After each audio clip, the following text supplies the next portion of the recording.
మీరు అనుకుంటున్నారు రాజశేఖర రెడ్డి గారు చనిపోయినారు కాబట్టి రాష్ట్రం విభజన జరిగింది అని అనుకుంటున్నారు. యాక్చువల్గా ఇదే ప్లాన్ 2009లోనే డివైడ్ చేయాలని ఉన్నారు. రాజశేఖర రెడ్డి గారు ఉండగానే ఆయన తీవ్రంగా వ్యతిరేకం చేసి రాజీనామా చేస్తానని గందరగోళం చేసి ఇదంతా మాకు తెలియదు.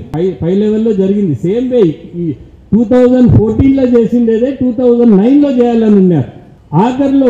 ఆఖరి రోజు అసెంబ్లీ జరుగుతూ ఉంది.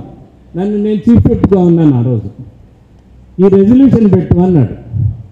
ఆ రెజల్యూషన్లో we are for the state of Telangana అని రాసింది. నేను చదివాను. ఏందన్నా ఇది, మన ఎలక్షన్కి పోతున్నాము, we are for the state of Telangana అనేది, how can we say that? And Rosaiah గారు కమిటీ వేసి ఇది పెట్టు అన్నాడు.